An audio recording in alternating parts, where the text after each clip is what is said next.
이재명 대통령이 오늘 당선과 함께 곧바로 업무를 시작했습니다. 조기 대선인 만큼 인수위 없이 바로 업무에 들어간 건데요. 투표로 나타난 민심, 새 정부의 과제 짚어보겠습니다. 장경태 더불어민주당 의원, 김종혁 전 국민의힘 최고위원, 김재경 기자와 함께합니다. 어서 오세요. 안녕하세요. 안녕하세요. 안녕하세요.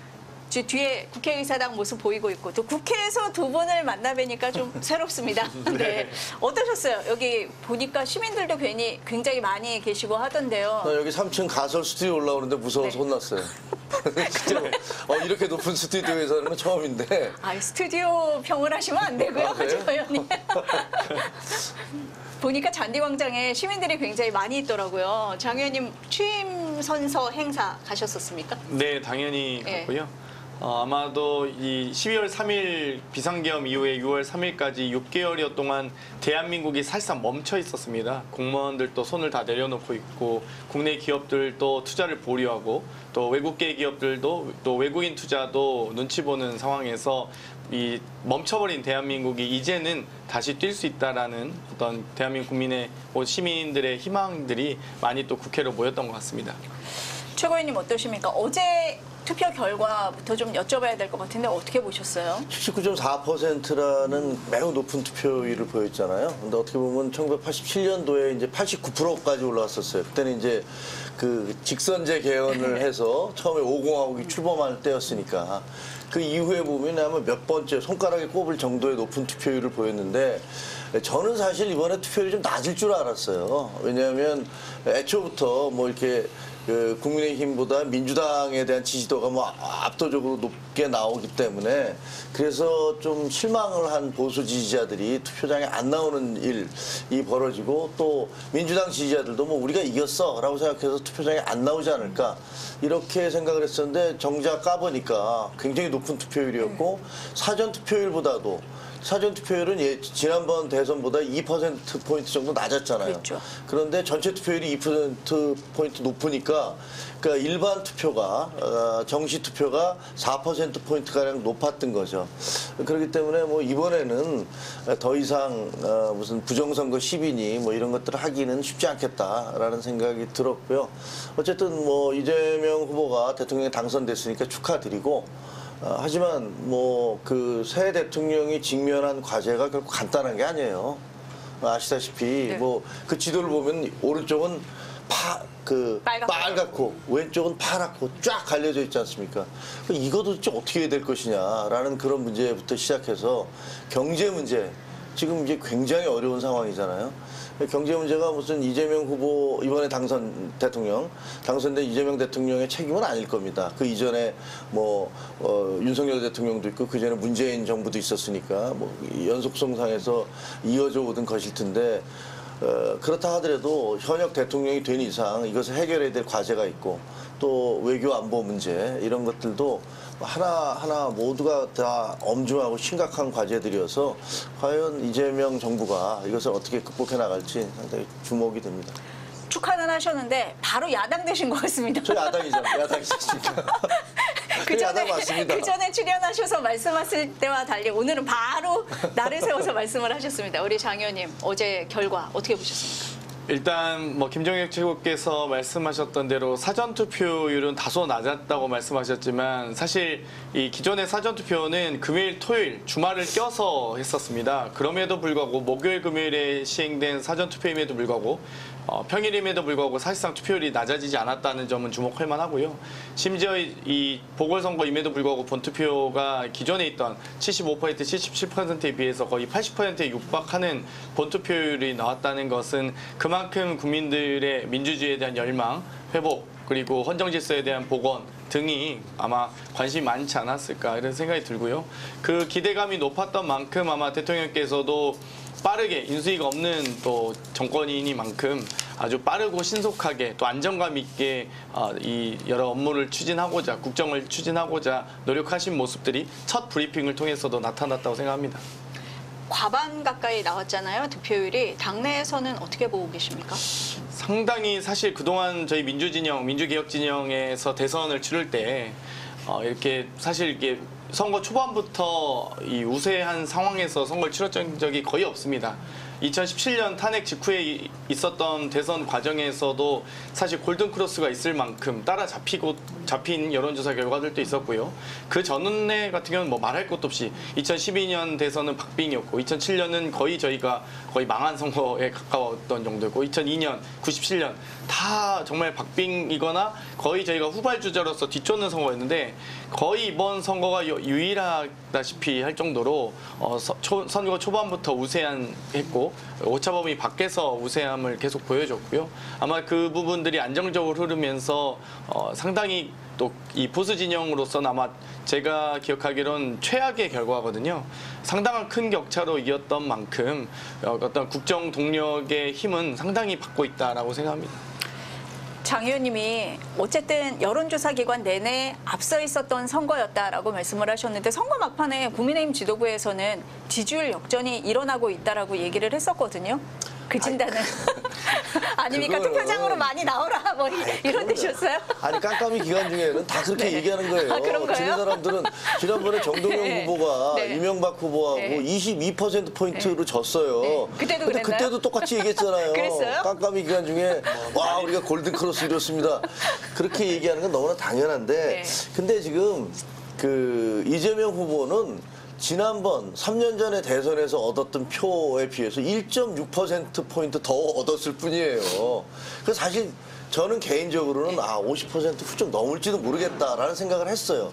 귀책 사유가 그 비상계엄으로 인해서 시작된 것이고 또 그 과정에서 우리가 후보를 선정하는 과정에서 너무 우여곡절이 많았잖아요. 뭐 당내 구태타라는 것도 있었고 그리고 한덕수 후보를 뭐 옹립하네 마네하는 그런 얘기들 그리고 준비가 하나도 안 돼서 12일 날 선거가 시작됐는데 그날까지 옷도 제대로 준비가 안 되고 그 선거 유세차도 제대로 준비가 안 됐던 이런 너무 큰 우여곡절이 있었기 때문에 이거 정말 우리는 폭망하는 거 아닌가 이런 생각을 했었다고요. 근데 결과적으로 보면 이재명 후보는 지난 대선에서 47.8%가 얻었었잖아요. 이번에 49.4% 얻었으니까 그때에 비해서 1.6%포인트만 올라간 거예요. 그래서 어찌 보면 굉장히 조심해야 될, 그러니까 이거는 새겨 들어야 될 대목이에요. 이재명 대표가 대통령이. 이재명 후 대통령이 그 이번 선거에서 그 국민의힘의 그 전직 대통령이 했던 비상계엄으로 인해서 선거가 치러졌고 우리 당이 아주 풍비박산이 날 정도로 그렇게 문제가 있는 가운데서도 치러졌는데 50%를 넘지 못했다라는 것은 본인에 대한 거부감도 적지 않다. 이런 것들을 반영하는 것이어서 이런 부분들을 충분히 고려를 하셔서 앞으로 정책을 펴나가셔야 된다라는 말씀을 드리고 싶습니다. 야당으로서. 확실히 야당이 되신 것 같습니다. 앞서서 최고위원님 말씀을 하실 때 동서로 쫙 갈라졌다 이런 말씀을 하셨잖아요. 네네. 어쨌든 민주당도 그렇고 국민의힘도 그렇고 영남권에 되게 공을 많이 들였잖아요. 김재경 기자도 취재해봐서 알지만 양 당이 다 영남권에 다 공을 들였던 거 아닙니까? 그렇죠. 이번에 보니까 부산, 울산, 경남에서는 그래도 민주당이 좀 선전을 한 모습도 보이기도 한 것 같은데요. 그렇죠. 원래 네. 민주당 쪽에서의 목표치가 있었잖아요. 대구, 경북, TK 쪽은 30%, 그러니까 득표율 30%가 목표였고 PK, 부울경 같은 경우 40%대가 목표였는데 지금 경남이 39% 정도대 득표율이 나왔고 지금 울산하고 부산 같은 경우는 40%를 약간 넘었거든요. 약간, 예. 근데 이제 TK 같은 경우는 지난번과 이제 지난 대선과 다를 바가 없었던 것 같아요. 대구도 20% 초반에 머물렀고 경북도 20% 초반대 머물렀기 때문에 그런 면에서 보면은 PK는 어느 정도 공을 들인 만큼 결과가 나온 것 같은데 TK는 좀 안 나왔다 이렇게 볼 수 있을 것 같습니다. 어떻게 분석하세요? 맞습니다. 근데 예. 지금 저희로서는 예. 굉장히 경고음이 울린 거예요. 사실 저희 당에 대해서 비판적인 분들이 얘기할 때 니네 영남 자민련이잖아 뭐 이렇게 얘기했잖아요. 수도권에서 전부 다 전멸하고 그다음에 그 결국은 PK, TK에 근거해서 살아가는 정당 아니냐 이렇게 비판을 했었는데 이번 선거 결과를 보면 PK조차도 상당 부분 침식당했다라는 것들을 뭐 수치로 부인할 수 없게 나오잖아요. 그러니까 잘못하다가는 이제는 그 영남 자민련이 아니라 그냥 TK 자민련으로 더 축소될 수밖에 없다라는 그런 우려, 그런 두려움이 있어요. 그래서 이 PK 지역에 있어서의 그 우리 기반이 좀 흔들리고 있는 것은 이번뿐만이 아니고 지난번에 그 거제 시장 선거라든가 또 재보궐선거에서. 예, 재보궐선거에서 예. 그다음에 거기 교육감 선거 있었잖아요. 근데 거기서도 지금 저희가 다 졌단 말이에요. 그러니까 이제 더 이상 그 수도권을 포기하고 TK, PK 여기만 의존해서 당을 꾸려가겠다라는 생각을 하신 분들이 있으면 다음 선거에서는 당신들도 떨어진다. 뭐 이런 경고 사인인 것 같아요. 그래서 우리 당으로서는 이제 철저하게 자기 쇄신을 하지 않으면 정말 큰일 난다라는 것들을 보여줬다고 생각합니다. 장 의원님은 영남권 선거 결과 어떻게 보셨습니까? 저희는 일관되게 어렵고 좀 약세 지역 위주로 또 제일 처음 선거 일정을 그렇게 잡았었습니다. 예를 들면 대통령 후보 일정은 뭐 TK나 PK로 시작했고요. 서울 같은 경우도 당연히 강남권 먼저 시작을 했는데 눈여겨서 볼 만한 점은 20대와 21대를 비교해서 봤을 때 대구 경북에서는 저희의 상승세는 분명히 있다. 2, 3%씩은 조금씩 이 상승 곡선을 그리고 있고요. 부울경 같은 경우도 한 4, 5%씩 계속 오르고 있다는 점입니다. 그런데 국민의힘의 지금 소위 TK와 PK의 지지율을 보면 일관되게 7, 8%씩 다 주저앉고 있거든요. 그런 부분들을 좀 눈여겨보셨으면 좋겠고요. 저희는 비록 뭐 열세이긴 하지만 당연히 저희가 우세한 지역은 아니지만 어려운 지역을 보다 더 많이 신경 쓰면서 조금씩 만회해가고 있고 보다 더 가깝게 또 다가가기 위해서 노력하고 있다는 점을 국민들께서 알아주셨으면 좋겠습니다. 지난 총선 같은 경우에 부산에서 거의 의석을 뺏겼잖아요. 그런데 국민의힘에선 그랬어요. 이 지지율 역전이 일어난다고 얘기를 할 때 지난 총선처럼 다시 결집을 한다면 지지율 역전도 일어날 수 있다라고 했는데 지금 부산, 울산, 경남을 보니까 민주당 목표치 정도 나왔거든요. 뭐 왜 달랐다고 보십니까? 뭐 일단 이제 총선 때 같은 경우는 저희도 뭐 사전 여론조사 과정에서는 상당히 좀 기대했던 것도 사실입니다. 22대 총선에서는 부산에서 상당히 의석을 얻을 수도 있다라는 기대감이 있었지만 어찌되고 막판에 또 이 보수 진영의 지지 결집 등이 저희도 좀 의석을 확보하는데 좀 어려움이 있었는데요. 어찌되었건 저희의 목표는 부울경 같은 경우는 최소 40%의 벽을 넘어서야 된다라고 했었고 또 이 부울경 지역에서 40%에 인접하거나 넘어서는 지지율을 얻기도 했습니다. 그렇기 때문에 상당히 가능성과 희망을 봤다라는 말씀드리고요. 뭐 TK에서도 사실 경북 지역 같은 경우는 30%에 육박하는 또 대구에서도 25%에 육박하는 지지율을 얻었기 때문에 저희는 계속 그 어떤 이 가능성과 희망을 두고 또 계속 더 가까이 다가가기 위해서 노력하고 있고요. 당연히 또 이 국민의힘 입장에서는 방어전을 치르는 입장이기 때문에 저희는 어려운 지역을 소위 어웨이 경기가죠. 경기로 따지면 어웨이 경기를 계속 원정 경기를 하고 있는 거고요. 국민의힘 입장에서 계속 홈 안방 경기만 하고 있기 때문에 뭐 당연히 안방 경기가 더 유리할 수 있다고 느낄 수 있으나 국민들에게 미치는 영향, 공익적 성격을 비춰봤을 땐 저희는 더 영남에 더 공을 들이기 위해서 앞으로도 계속 노력할 예정입니다. 최고위원님 보시기에는 지난 총선하고 뭐가 제일 차이가 있었다 이렇게 보세요? 그 지난 총선에서는 네. 저희가 이제 부산 그 경남을 사수함으로 해서 그나마 100석을 유지할 수 있었던 거예요. 그런데 그게 막판에 그때 위원장이었던 한동훈 대표가 부산에 계속 내려가서 마지막까지 네. 이거 큰일 나겠다 해서 이제 낙동강 벨트 사수 작전을 벌였던 거고 그게 먹혔던 거죠. 그리고 그게 먹혔다는 또 다른 반증은 지난번에 재보궐선거 때 금정구청장 선거가 있었잖아요. 네. 근데 그거는 여론조사에서 우리가 질 수 있다, 질 것 같다, 뭐 이런 얘기가 나왔었는데 그거 역시 그때 이제 그 당대표였던 한동훈 대표가 내려가서 계속 유세를 해서 그 분위기를 확 반전시키고 압승을 했던 거거든요. 근데 지금은 이번에는 그럴 정도의 강력한 리더십 내지는 후보 우리 이제 김문수 후보님께서 몇 차례 내려가긴 했었지만 그쪽 지역을 확 이렇게 끌어안는 그런 뭐랄까 견인차 역할을 하시지는 못한 것 같아요. 그러다 보니까 이제 그렇게 많이 두드려 맞은 것 같습니다. 개혁신당 이준석 후보 마지막까지 단일화에 공을 들였는데 결국 불발이 됐고 3자 구도로 치러졌잖아요. 맞습니다. 이준석 후보는 보니까 10% 벽을 못 넘고 8.34% 얻었거든요. 네. 어떻게 평가를 하시겠어요? 그러니까 이제 저희 당에서 일각에서는 야 이준석이 우리랑 같이 단일화했으면 우리가 이겼을 거 아니야라고 얘기하는데 왜냐하면 실제로 그 41.15%를 김문수 후보가 얻었고 8.34%를 그 이준석 후보가 얻었기 때문에 두 개를 합치면 0.07%를 앞서요.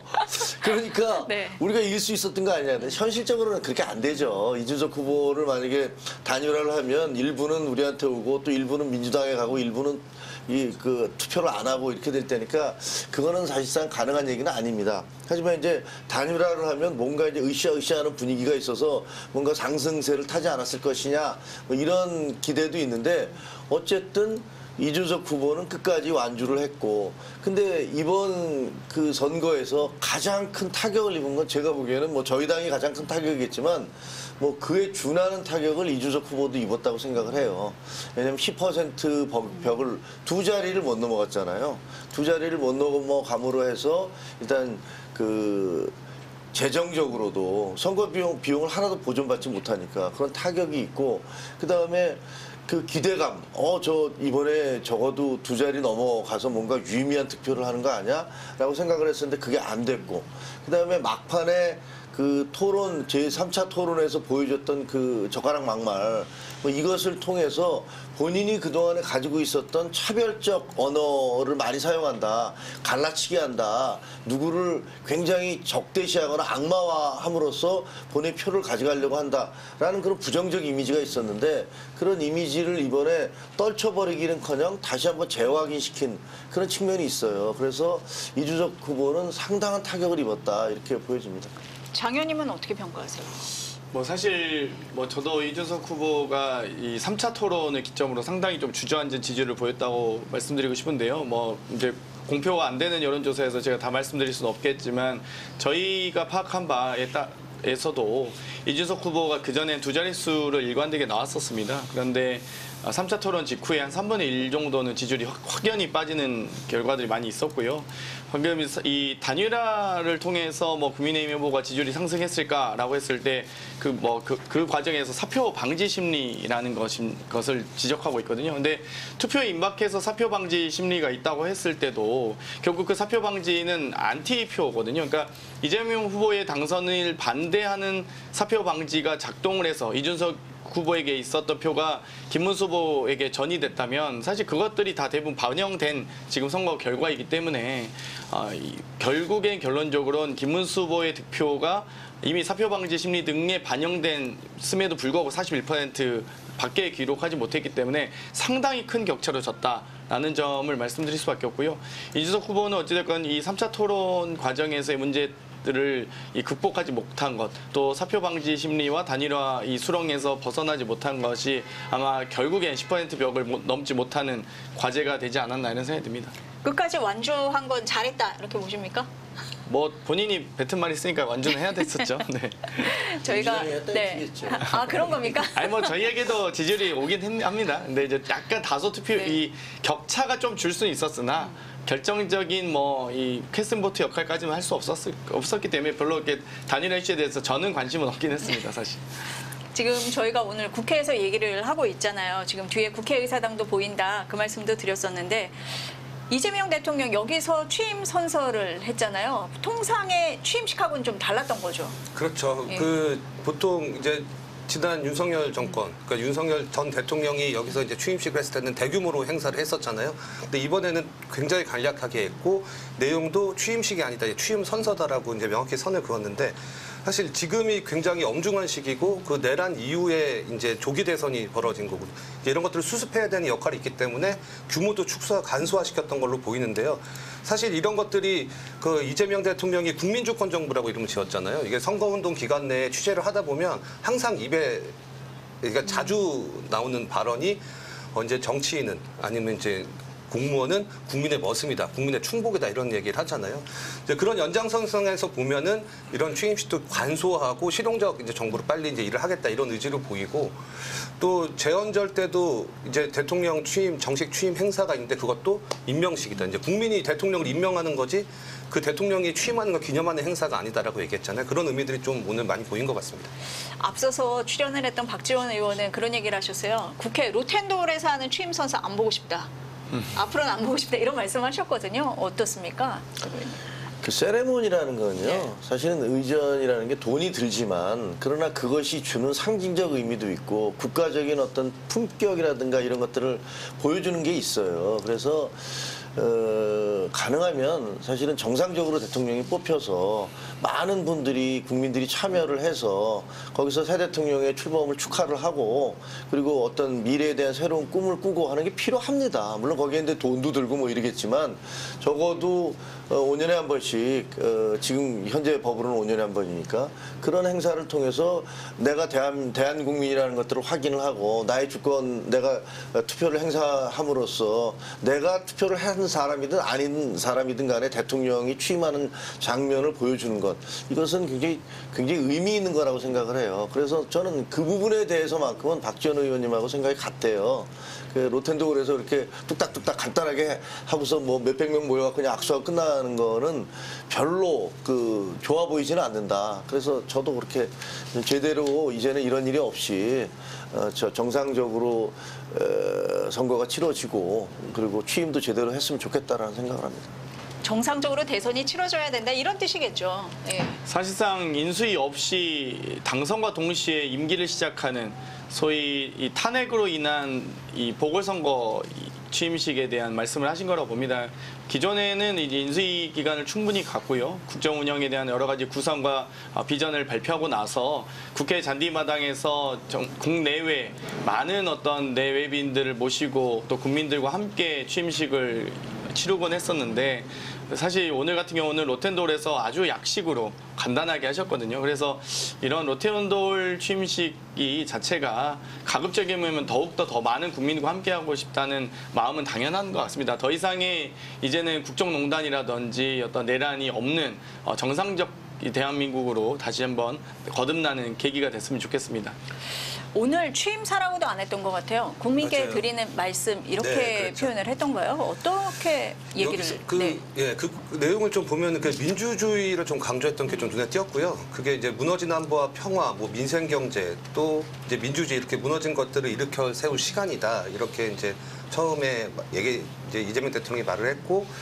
특히 이제 혐오가 이번 대선 기간 동안 좀 많이 있었잖아요. 그래서 우리를 갈라놓은 혐오와 대결 위에 공존과 화해, 연대의 다리를 놓겠다. 이제 통합의 메시지를 좀 전달을 했던 것으로 보이고, 그리고 모든 국민을 아우르는 그리고 섬기는 모두의 대통령이 되겠다. 이 부분이 눈에 띄었습니다.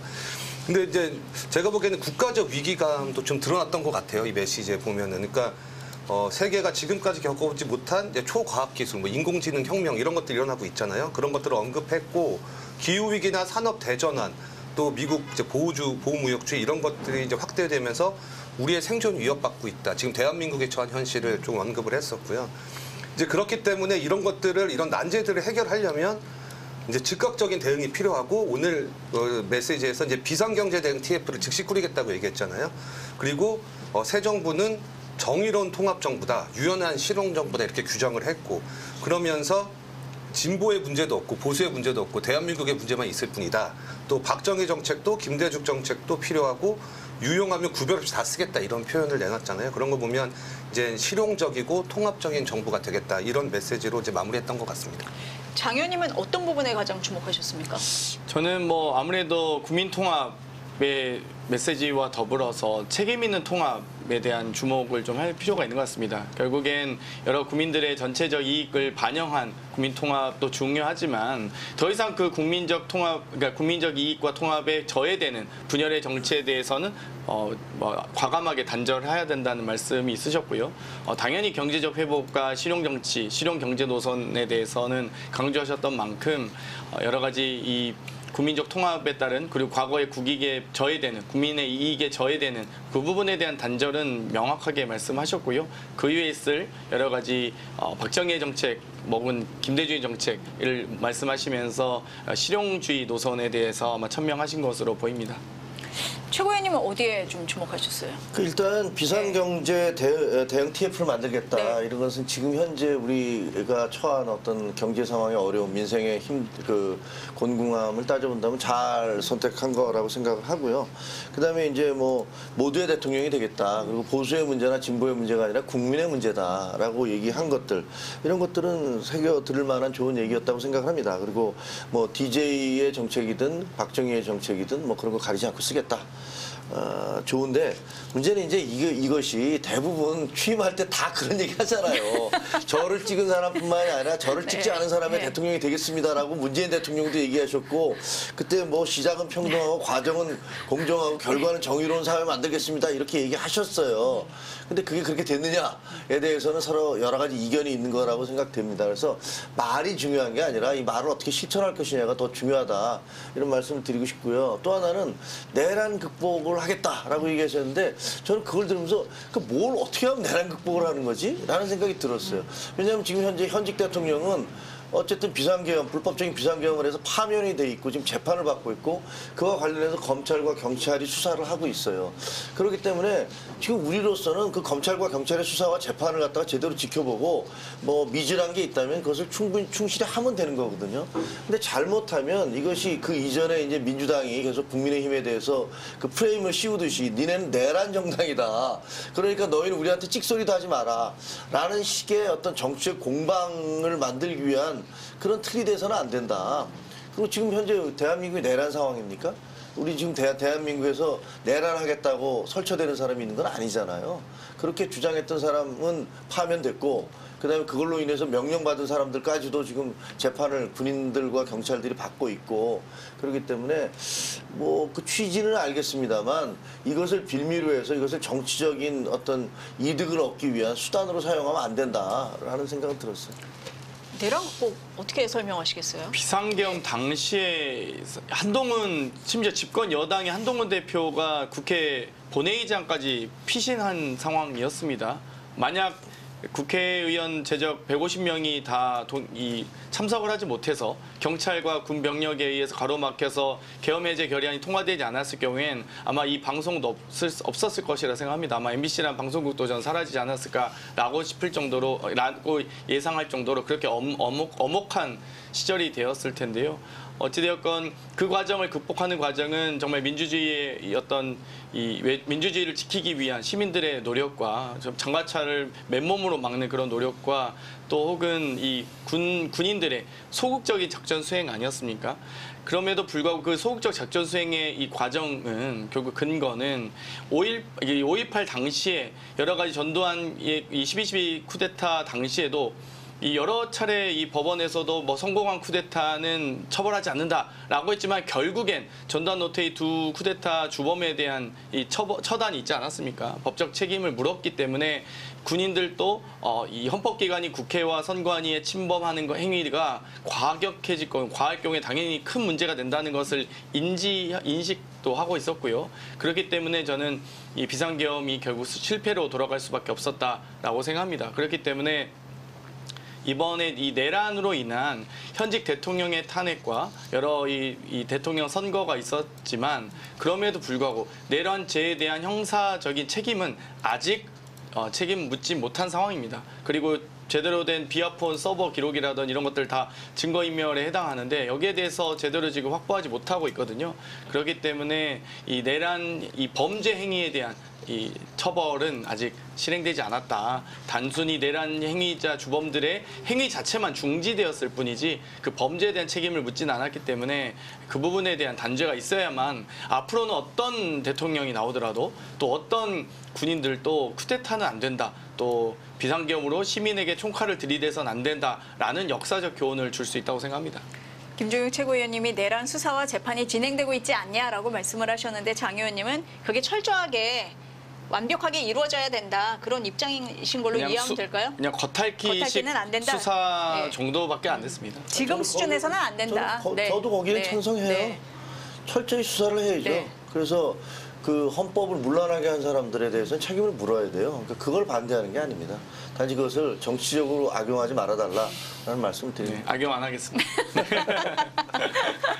오늘 오후 2시에 이재명 대통령이 직접 첫 인사 발표했잖아요. 그렇죠. 김정일 기자, 어떤 인사들이 있었습니까? 그 이제 국무총리에 이제 김민석 의원이 임명이 됐고 비서실장에 이제 삼성 강훈식 의원이 이제 임명이 됐고 지명이 됐죠. 임명이 그리고 국가정보원장엔 이존석 전 통일부 장관 그리고 안보실장엔 위성락 의원 그리고 경호처장엔 이제 황인권 전 제2작전사령부 사령관 이렇게 임명이 됐습니다.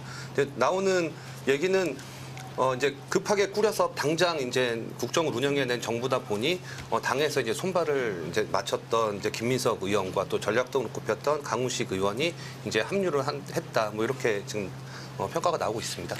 장 의원님은 가까이서 보신 분들이 지금 네. 인선이 됐습니다. 어떻게 보세요? 이번 인사. 아무래도 이 인수위 기간이 없기 때문에 빠르게 이 정권 교체와 국정 안정을 위해서는 여러 고민이 있었을 겁니다. 그렇기 때문에 아주 신속하고 빠르게 안정을 시킬 수 있는 그런 분들이 아무래도 손발을 맞춰왔던 분들 아니겠습니까? 그렇기 때문에 보통 새 정권이 들어서면 보통 이 청와대 비서실장과 대변인이 먼저 발표되고요. 바로 직후에 국무총리와 국정원장 인선을 하는데 아마 네 부분에 대해서 함께 또 안보실장까지 함께 인선한 것으로 보이고요. 지금 오늘 인선된 분들의 전문성은 전문성과 국정 운영 능력은 어느 정도 검증되어 있다고 봅니다.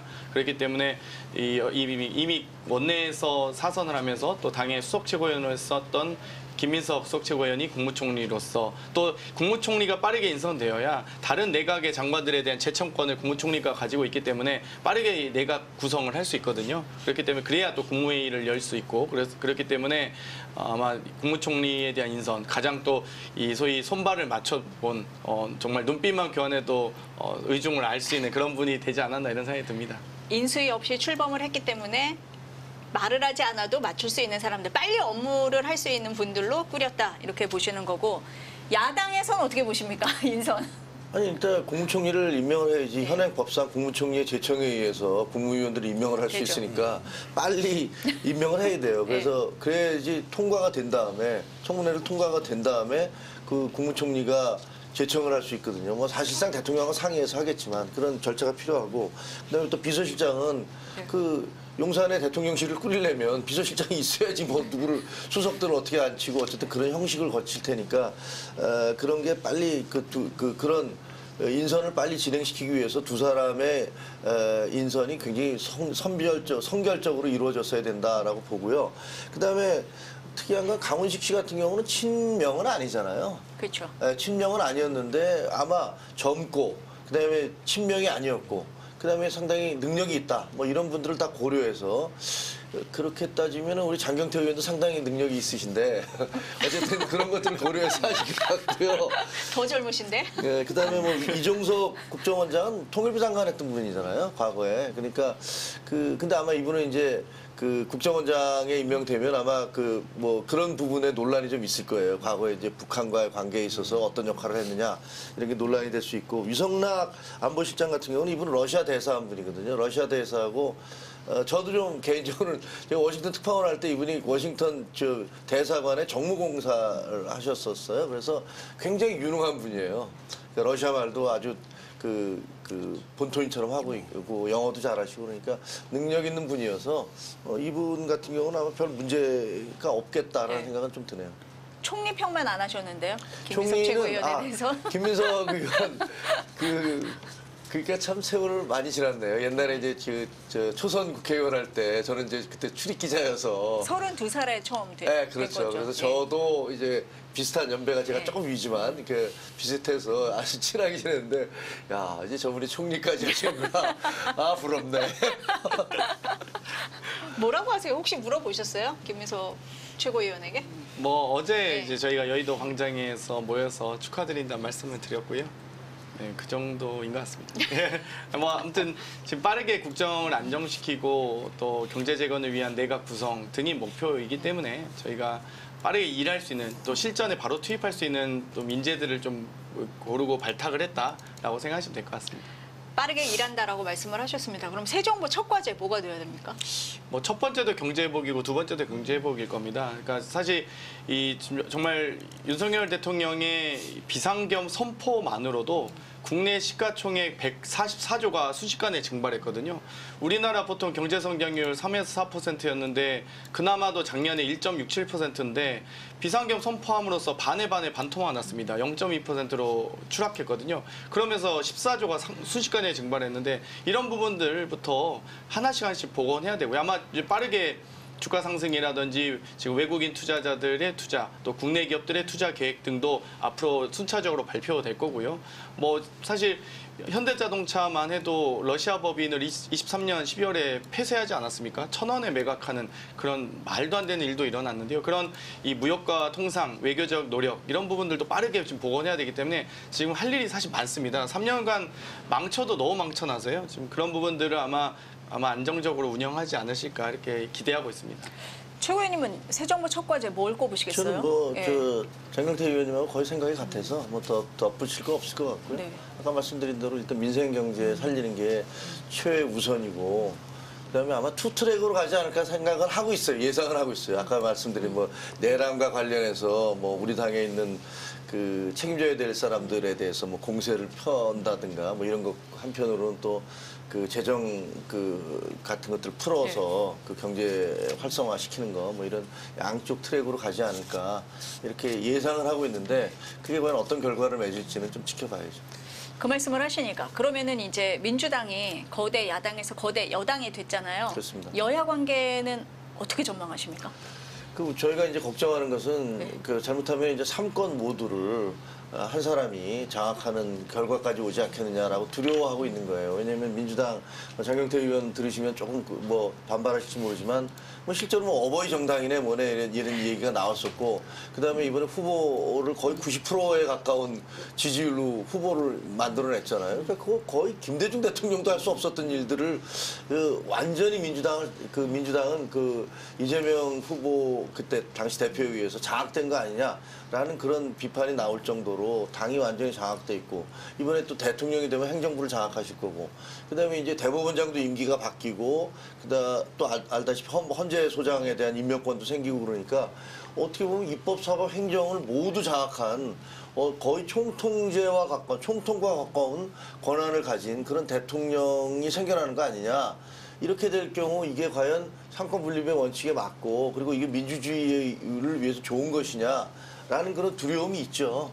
그런 두려움이 있고 또 이제 거기에서 한 걸음 더 나가서 민주당이 예를 들면 우리가 개헌 저지선까지 무너뜨리겠다라고 생각을 해서 우리 당에 있는 의원들을 빼가기를 하려고 한다라든가 그러지는 않겠지만 그럴 가능성에 대해서도 좀 우려를 하고 있고요. 그래서 글쎄 그러니까 좀 그런 힘이라는 것은 그냥 감추고 있을 때 두려운 거지. 일단 막 쓰기 시작하면 그럼 상대방도 막 저항하거든요. 근데 오늘 그 식사를 하시면서 그런 얘기 하셨잖아요. 그 김용태 비대위원장이나 그다음에 천하람 그 대표한테 우리 이제 자주 모시겠다, 자주 만나자, 이렇게 얘기하면서 야당 대표들과도 자주 만나겠다라는 그런 발언을 하셨으니까 그거는 좋은 거죠. 윤석열 대통령 그렇게 안 하셔서 그렇게 비판받고 공격받았던 거 아닙니까? 그래서 윤석열 대통령에게 비판했듯이 이제 그런 것들을 좀 해주시면 좋겠다라는 생각을 합니다. 김재경 기자가 보기에도 최강 권력 맞습니까? 그렇죠. 사실 이번에 거의 네. 190석 의석수를 거의 확보해놓은 상태고 조국혁신당이나 진보당 다른 여타 정당들 포함하면요. 그런데 김영삼 노태우 정부 때부터 이렇게 보면 정부가 출범했을 때 그때 그 순간에 집권 여당의 의석수가 과반을 넘은 게 박근혜 대통령이 거의 유일하더라고요. 그때도 한 150석 조금 넘었던 규모인데 지금은 그걸 훌쩍 뛰어넘어서 이제 190석이 넘는 거잖아요. 그러니까 사실 입법부는 이제 집권 여당의 권한이 엄청 막강한 상황에서 집권 여당이 됐고 그리고 지금 개표 결과도 역대 최다 득표잖아요. 네. 그런 거 보면은 이재명 대통령 이제 취임 현재 굉장히 많은 힘이 실려 있다 이렇게 보는 거죠. 어떻습니까? 대한민국 정부 수립 80여 년 중에 대부분 다 여대 야서고요. 그나마 여소야대 정도가 한 15년 정도밖에 되지 않습니다. 그 기간을 육공화국으로 87년 이후로 한정하더라도 38년 중에 한 15년 정도거든요. 그러면 여대야소로서 국회 다수당과 이 행정부의 권력을 가졌던 김영삼 전 대통령, 김대중 전 대통령, 노무현 전 대통령, 혹은 또 이명박, 박근혜 씨마저도 혹은 또 문재인 전 대통령도 있으셨습니다. 그러니까 국회의 다수당을 가지면서도 행정부의 권력을 가졌을 때 과연 이분들이 그렇다고 해서 비상겸을 선포한다든지 내란을 획책하는 일은 없었습니다. 그렇기 때문에 뭐 어찌됐건 헌법과 법률이 정하는 절차에 따라서 이루어질 거고요. 뭐 거기에 따른 또 국민적 평가도 저희는 당연히 또 민주주의 원칙에 따라서 받기 때문에 뭐 갑자기 이번이 여대야수가 마치 처음 된 것인 것냥 또 혹은 집권 초반에 다수당이 된 것이 처음인 것냥 하면 안 되는 것 같고요. 사실 민주정부에서 그런 일은 없었습니다. 그렇기 때문에 일단 빠르게 헌정 질서를 회복하는 것이 가장 중요하다라고 생각합니다. 국민의힘에선 그러잖아요. 민주당이 곧바로 입법 드라이브 거는 거 아니냐 이렇게도 얘기하는데 어떻게 말씀하시겠습니까? 뭐 국회는 예. 국회고요. 우리 대한민국은 삼권분립 국가이기 때문에 민주당은 또 원내 교섭단체, 원내 제1당으로서 국회에서 할 일은 해야 될 것입니다. 그렇기 때문에 이 필요한 그동안 또 국민들에게 약속해왔던 22대 총선 당시에 민주당의 22대 국회의원들도 당연히 국민께 약속을 드렸고요. 당에서도 공약을 했던 부분들 또 이번 대선 과정에서 또 공약했던 부분들은 순차적으로 입법을 통해서 공약을 이행하기 위해서 약속을 지키기 위해서 노력해야 될 것 같고요. 뭐 그 과정에서 국민의힘이 반대하실 수 있다고 봅니다. 그러면 그 반대를 과거처럼 여러 가지 뭐 떼쓰기, 뭐 우기기가 아니라 정말 이 근거와 토론을 통해서 해주셨으면 좋겠다라는 좀 간곡한 말씀을 드리고 싶고요. 이제는 국회에서 부디 그 무자비한 퇴장 이런 것들 좀 안 하셨으면 좋겠습니다. 어떻습니까, 최고위원님?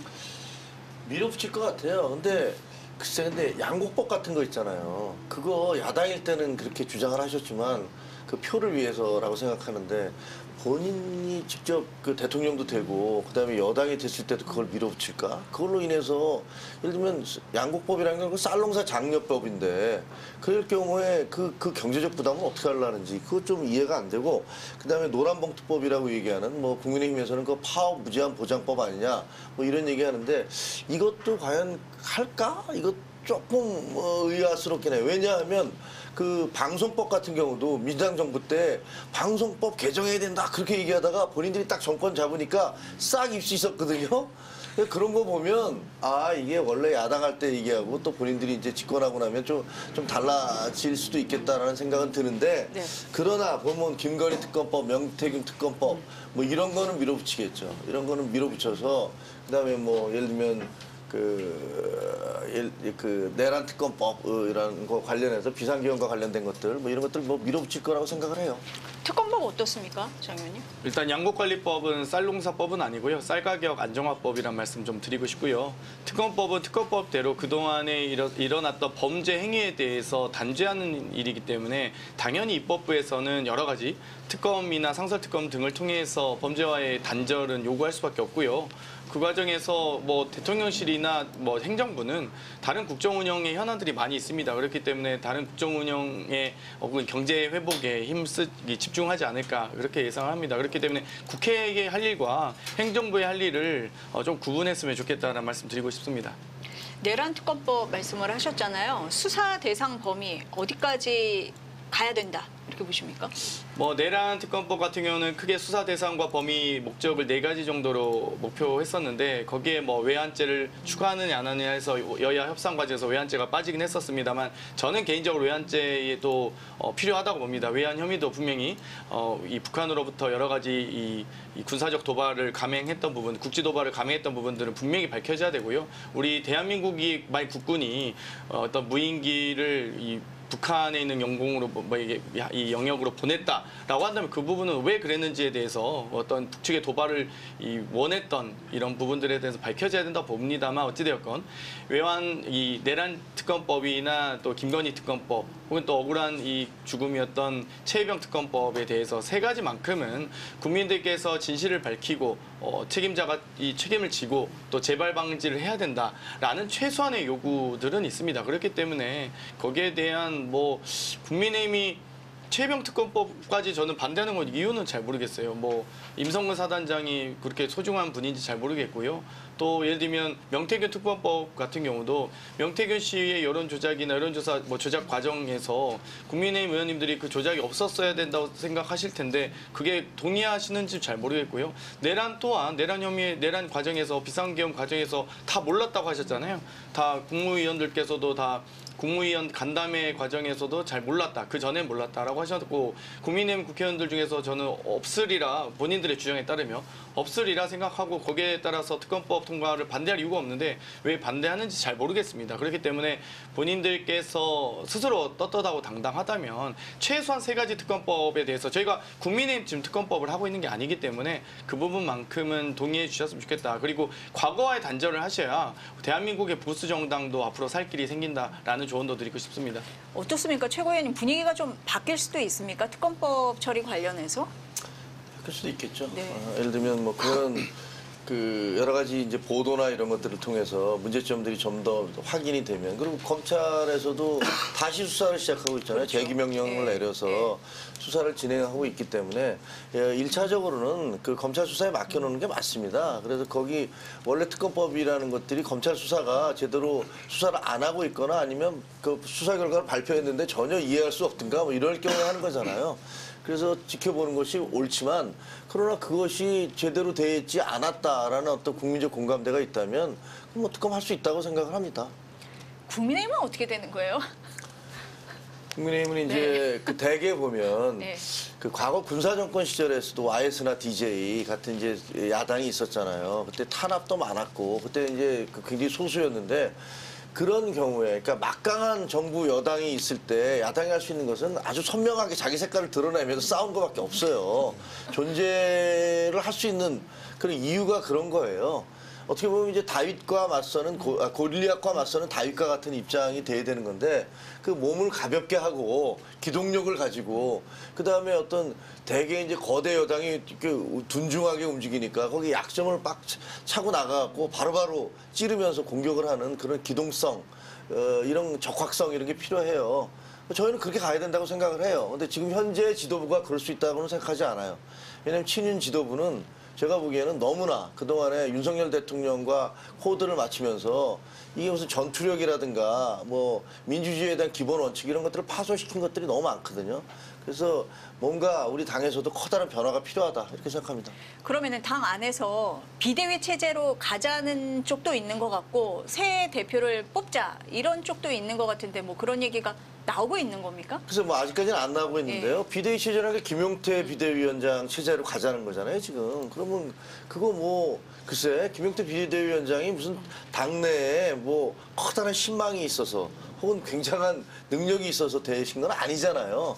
어떻게 보면 굉장히 우리 의원들 중에서 가장 젊은 분은 상징적으로 앉혀놓은 거예요. 누가? 친윤이. 그렇기 때문에 지금 현재 이번 선거를 통해서 친윤들의 문제점이나 이번 선거 진 것의 가장 큰 책임은 윤석열 대통령이고 그다음은 친윤들이지 않습니까? 그럼 친윤들은 이 사태에 대해서 책임을 져야 되는 거고 특히 이제 당내 그 5월 10일 날 당내 구테타를 감행을 했던 양권이라고 얘기가 되어지는 그 뭐 권영세 비대위원장 사퇴했지만 권성동 원내대표도 당연히 사퇴를 해야 된다고 생각을 해요. 이런 선거 결과를 보고 나는 버티겠다라고 얘기하는 건 말이 안 되는 거고 그렇게 되면 내년에 이제 지방선거도 있잖아요. 그러면 그렇죠. 연말까지 만약에 그냥 비대위원장 체제로 가겠다? 그 얘기는 원내대표도 연말까지 가겠다라는 얘기로 또 이어질 수도 있거든요. 그렇게 가겠다는 건 이 당은 하나도 변화하지 않겠다. 이거는 무슨 뭐 대통령이 탄핵을 당하든 아니면 선거에서 폭망을 하든 대선에서 또다시 지든 이런 거는 상관없다라는 얘기로 들려져서 저는 그거는 국민들이 용서하지 않을 거고 당원들도 받아들이지 않을 것이고 여론 역시 언론 역시 가만히 있지 않을 것 같아서 그렇게는 안 갈 거라고 봅니다. 최고위원님 말씀하실 때 거대 여당과 이제 맞서야 되는 상황이다 이렇게 말씀을 하셨잖아요. 그런데 이제 새 대표를 뽑는다고 해봐요. 그러면 이제 전당대회도 하고 막 할 텐데 가뜩이나 지금 계파 갈등이 이미 드러난 상황에서 더 심해지는 거 아니냐, 그게 더 노골적으로 드러나는 거 아니냐 이렇게 보시는 분들도 있던데요. 그럼 그거 네. 덮어놓으면은 그게 있는 게 없어집니까? 그러면 네. 이거 이렇게 미봉으로 이렇게 다 덮어놓으면 아 우리 괜찮아라고 얘기하면 괜찮으면 안에서 푹 썩고 있는데 우리 당이 그러다 이 꼴을 당하고 있는 거예요. 있는 거 그대로 얘기를 해야 돼요.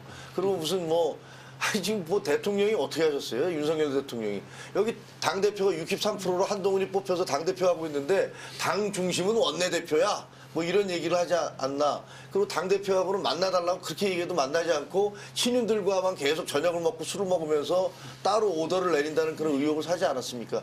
당골이 그렇게 개판돼 갖고 결국 우리가 이렇게 돼버린 거예요. 그러니까 사실은 무슨 개판이 뭐니 그런 얘기가 아니고 실제로 우리 당에 있는 내용들을 다 얘기를 하고 국민께 고하고 당원들께 고하고 그다음에 대책을 마련해야 된다고 생각합니다. 사실 이제 국민의힘이 윤석열의 등장 이후에 비대위가 비상 상황을 의미해야 되는데 일상이 된 것 같아요. 그러니까 제대로 임기를 마치는 지도부가 없고요. 심지어 임기를 마치더라도 뭐 여러 가지 뭐 당대표가 저희처럼 뭐 대통령 선거를 출마해야 된다는 이런 경우라면 모를까. 지금 이 탄핵 소찬이 가결됐을 때도 선출된 당 대표가 사퇴했었고 심지어 한밤중에 후보 교체 그 난리를 치고 나서도 이 권영세 비대위원장이 사퇴했습니다. 그런데 심지어 정당의 이 존망을 결정하는 가장 중요한 선거라는 대선에 패배했는데 아무런 변화가 없어요. 지금 국민의힘에서 누가 하나 책임진다는 사람이 이렇게까지 안 나올 수가 있나. 그리고 비대위를 연장하겠다고 하는 게 비대위는 말 그대로 비상 상황이거든요. 대선 직전이기 때문에 이 지도체제를 구성하기 위해 구성하지 못해서 정당의 주인이 당원들로부터 선출하기 어려워서 비대위 체제를 가는 건데 지금 이제 대선이 끝나서 정상적 체계를 갖추기 위한 또 이 주권자인 당원으로부터 선출된 권력을 만들려고 하는 게 아니라 비대위를 연장하겠다가 지금 첫 일성으로 나오는 느낌이거든요. 그렇기 때문에 도대체 그럼 국민의힘 대선 패배하고 나서 도대체 무엇이 바뀌고 있는 건가. 참 타당이지만 그래도 건강한 보수 정당을 바라는 한 마음으로서는 정치인의 한 사람으로서는 정말 안타깝습니다. 이 말씀은 어떠세요? 대선 패배에 책임지는 사람이 없다라는 지적이요. 맞죠. 네. 아직까지는 근데 어제 끝났지 않습니까? 근데 오늘 얘기하는 거는 좀 너무 과한 얘기지만 네. 어쨌든 저희 당은 네. 완전히 해체 수준으로 이게 탈퇴한걸 하지 않으면은 살아남을 수가 없어요. 저 막강한 민주당 얼마나 막강해졌습니까? 대통령도 막강한 대통령 되고 당도 막강하고 그다음에 뭐 이제 보면은 이제 입법, 사법, 행정을 전부 다 그 영향력을 미치는 그런 정부가 탄생하는 건데 뭐 좀 듣기 싫으시겠지만 그 괴물 정부다. 괴물 정권이다. 랄 정도로 어떻게 보면 해방 이후에 군사 정권 이후에 이렇게 강한 정부가 있었나? 라는 생각이 들 정도의 정부가 지금 탄생하는 거란 말이에요. 그럼 거기서 우리는 어떻게 해야 되느냐라고 그런 문제가 생긴다면 저희는 정말 당이 지금까지 해오던 방식으로 하면 이거 수습관 같아갖고 아마 제가 보기에는 그냥 부러져 버리고 말 것 같아요. 그래서 이렇게 되면 안 된다. 완전히 해체 수준으로 다시 바닥에서부터 다시 올라가야 된다. 이렇게 생각합니다. 지금 저희 벌써 그런 얘기가 나오고 네. 있네요. 정성국 의원이 이제 권성동 원내대표랑 해서 고민하지 말라. 이제 정답은 명확하다. 이제 정말 떠날 때다. 뭐 이런 지금 페북글이 좀 올랐는데 오늘을 넘기지 마세요. 예. 이제 계속 봐야 될 것 같습니다. 네. 저희가 괴물 정부란 말씀은 조금 좀 정정을 해주셨으면 좋겠는 게요. 저희가 입법부와 행정부에 여러 가지 다수를 형성했다고 해서 이 권력 형성 자체가 주권자로부터 선택받고 위임받았다는 의미지 저희가 뭐 권력을 탈취하거나 이런 건 아니지 않습니까? 사실 윤석열 정권에도 기회는 있었습니다. 여러 가지 야당 지도자와의 만남이라든지 혹은 총선 과정에서 국민의 선택을 받을 과정이 있었음에도 불구하고 또 기회가 있었음에도 불구하고 총선에서 선택받지 못했으면 또 겸손하게 야당과의 또 대화할 노력과 의지를 해야 됐었는데 그런 의사표시도 하고 노력을 했어야 되는데 돌아온 건 결국 비상계엄이었거든요. 군경을 동원한. 그렇기 때문에 저는 좀 괴물 정부라고 말씀 안 하셨으면 좋겠고 저희 또한 만약 오만해진다면 당연히 국민으로부터 지금 이 위임받은 권한을 또 다시 한번 회수당하는 계기가 될 겁니다. 이 장용태 의원님 말씀 뭐 맞는 것 같고요. 네. 그 어떻게 보면 오늘 이제 축제 날이잖아요. 민주당으로서 근데 괴물 정권이라 그러니까 약간 좀 스트레스 받으실 것 같아서 괴물처럼 거대한 정부가 크기가 크다는 건 수용하겠습니다. 그런 크다, 얘기입니다. 힘이 세다. 네, 그 정도 수용하겠습니다. 그러면 이재명 대통령은 야당과의 관계 과거처럼 안 할 거다. 윤 정부 때처럼은 안 할 거다. 이렇게 말씀을 하시는 걸까요? 완전히 다른 완전히 취임 다른, 네. 과정이었지 않습니까? 저도 3년 전에 저기 지금 그 본청 앞에 계단에 좌석에 앉아서 정말 앞뒤 안 맞는 윤석열 대통령 당선인의 취임사를 들으면서 반지성주의를 몇 번이나 하는지 잘 모르겠고요. 자유만 외쳤던 그 취임사도 어쨌든 인내하면서 들었습니다. 근데 오늘 좀 다시 한번 지적하고 싶은 건 국민의힘 의원님들이 너무 안 왔어요. 저희 민주당 의원님들은 3년 전에 그래도 가급적이면 많이 참석하자라고 저는 제 기억에는 최소한 과반 이상을 참석했었는데 국민의힘 의원님들 거의 전 텅 빈 좌석을 보면서 과연 이분들이 오히려 대화할 의지가 있는가라는 생각이 들었고요. 지금 대통령 이재명 대표는 첫 일정이 뭐였습니까?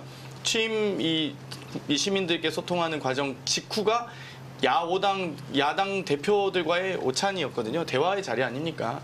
정말 저희는 총선을 이기고도 한참 걸렸던 이 대통령과의 영수회담 그 과정, 대화의 과정이 저희는 취임날 첫날 바로 이루어진 겁니다. 그게 아주 큰 차이라고 봅니다.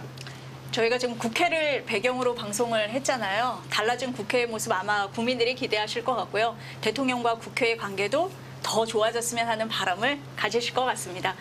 오늘 두 분 말씀은 여기까지 듣고 보내드려야 될 것 같습니다. 감사합니다. 고맙습니다.